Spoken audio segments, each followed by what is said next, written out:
सोचो अगर तुम्हें हर इंसान के सिर के ऊपर एक लाल लाइन दिखाई दे जो उसके सारे छुपे हुए रिश्तों और राज का सच बता दे, तो क्या होगा।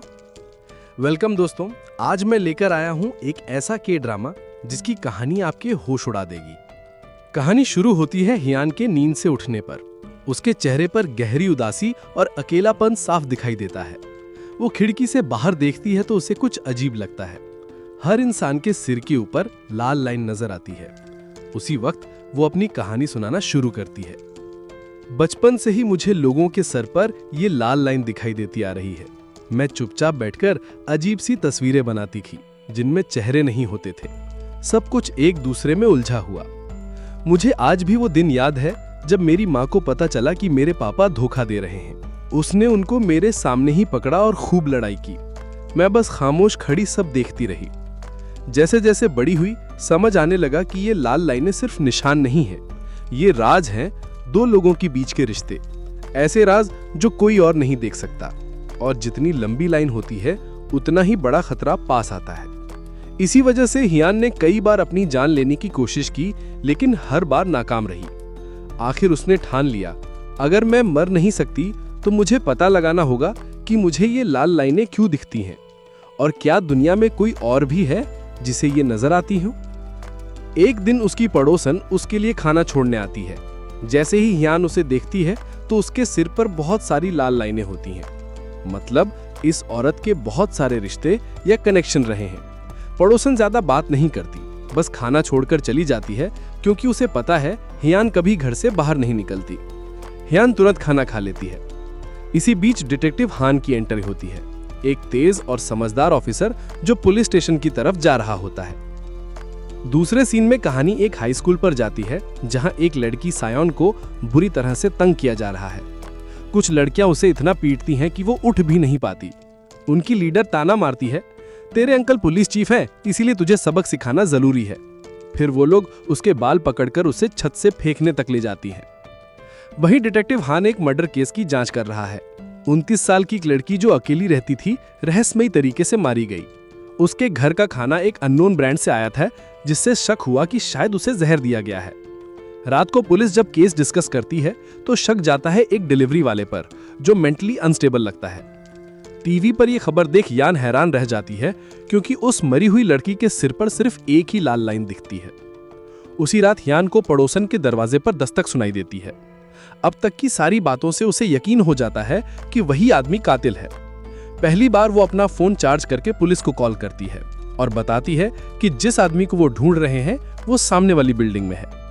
लेकिन अचानक वो कॉल काट देती है क्योंकि उसके सामने अनगिनत लाल लाइनें घूमने लगती हैं और वो परेशान हो जाती है। अगली सुबह सायोन अपने अंकल से पैसे मांगती है। अंकल बिना कुछ पूछे पैसे दे देते हैं। उसे अंदाजा तक नहीं कि सायोन पर स्कूल में इतना जुल्म हो रहा है। उधर डिटेक्टिव हान को खबर मिलती है उस लड़की की जिसने रात को पुलिस को कॉल किया था लेकिन बीच में ही काट दिया। हान तुरंत उसी बिल्डिंग में पहुंचता है। जब हियान दरवाजा खोलकर हान को देखती है तो दंग रह जाती है। उसके सिर पर बेहिसाब लाल लाइनें होती हैं। आखिरकार हियान दरवाजा खोलती है और कहती है, सॉरी, नंबर गलती से डायल हो गया था। फिर दरवाजा उसके मुंह पर बंद कर देती है। रात में एक आदमी हेलमेट पहनकर उसके दरवाजे के बाहर खड़ा रहता है। उसी समय सायोन एक अमीर दिखने वाली औरत को देखती है और उसका पीछा करके उसे लूटने की कोशिश करती है, लेकिन फेल हो जाती है। फिर कुछ लड़कों को पैसों की बातें सुन लेती है। वहीं डिटेक्टिव हान एक और मर्डर केस में फंसा होता है। कहानी अब एक औरत डोंग से जुड़ती है। हान को पता चलता है कि उसका एक एक्स बॉयफ्रेंड था। तभी अचानक हान को हॉस्पिटल से कॉल आता है जहां उसके पापा का इलाज चल रहा है। वो भागकर पहुंचता है और देखता है कि उसके पापा छत पर खड़े होकर अपनी जान देने की कोशिश कर रहे हैं। घर जाते वक्त हान को उसके दोस्त डिटेक्टिव का कॉल आता है, लेकिन कॉल पूरी हो पाती उससे पहले ही हेलमेट वाला आदमी उस पर हमला कर देता है।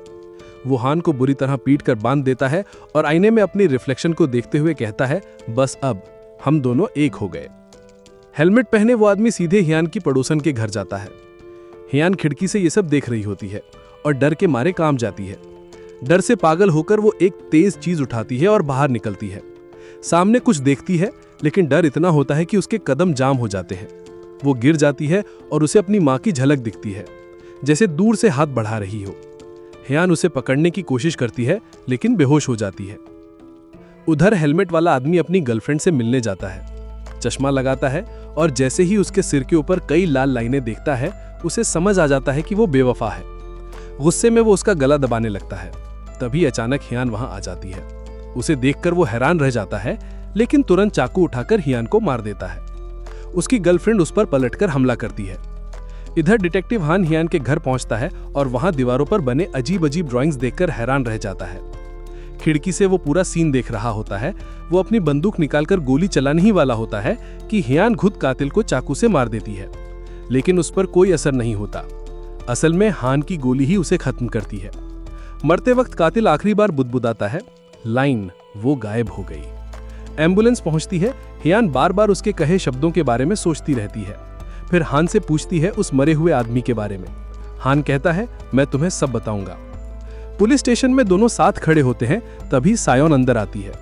वो हान को देखकर बोल पड़ती है, रुको, तुम अंधेरे में काले चश्मे क्यों पहन रहे हो? हियान का अंकल पूछता है, क्या तुम दोनों पहले से एक दूसरे को जानती हो? बाद में डिटेक्टिव हान घर जाकर अपनी भतीजी सायोन से मिलता है। वो उससे पूछता है कि स्कूल में उसके साथ क्या हो रहा है, लेकिन सायोन कुछ नहीं बताती। हान गुस्से में जाने लगता है। तभी सायोन कहती है, वो लड़की जिससे हम मिले थे उसका नाम हियान है और हम बचपन में एक ही स्कूल में पढ़ते थे। फिर वो एक बड़ा राज खोल देती है। हियान की मां ने उसके पापा को मार दिया था जब वो छोटे थे और फिर वो भाग गई। सीन बदलता है। हियान अकेली बैठी है और एक फैसला लेती है कि अब वो काले चश्मे नहीं पहनेगी। अब उसे दुनिया का सामना वैसे ही करना है जैसी वो है। लेकिन तभी उसके फोन पर एक अजीब मैसेज आता है, हाई स्कूल आओ, मुझे तुम्हारे बारे में सब कुछ पता है। अगले दिन स्कूल में टीचर लेट हो जाती है। तभी एक लड़का जून आता है और उसे कुछ जरूरी डॉक्यूमेंट्स देकर कहता है, थैंक्स, ये तुम भूल जाती। तभी दूसरी लड़की आती है और बार बार उसे क्लास प्रेसिडेंट बुलाती रहती है। जून हंसकर कहता है, अरे मैं तो तुम्हारी क्लास में हूं ही नहीं, मुझे प्रेसिडेंट क्यों बोल रही हो? दोनों हंस पड़ते हैं। उधर सायोन टेंशन में स्कूल के अंदर चल रही होती है। परेशान होकर वो रूफटॉप पर चली जाती है ताकि थोड़ा अकेला महसूस कर सके। दूसरी तरफ हियान उस मिस्टीरियस मैसेज के बारे में सोच रही होती है। अपनी और अपनी दादी की पुरानी फोटो देखती है और तय करती है कि जिंदगी बदलनी है। वो खिड़की पर चिपकाई सारी पेपर्स हटा देती है। स्कूल पहुंचने पर सायोन शॉक हो जाती है। उसकी बुली क्लासमेट ने उसकी तस्वीर बनाकर उस पर गंदी बातें लिख रखी थी। सायोन शर्म से चुपचाप अपनी डेस्क पर बैठ जाती है। तभी वो और भी शॉक हो जाती है जब वो देखती है कि उसकी बुली उसका पर्सनल डायरी पढ़ रही है। सायोन दौड़कर डायरी छीनने की कोशिश करती है, लेकिन बुली पलटकर उसे फिर पीटना शुरू कर देती है। शुक्र है टीचर टाइम पर आ जाती है और लड़ाई रोक देती है। बाद में टीचर उसे अलग बुलाकर बात करती है। गुस्से से भरी सायोन कहती है, मेरा मन करता है इसे मार डालूं।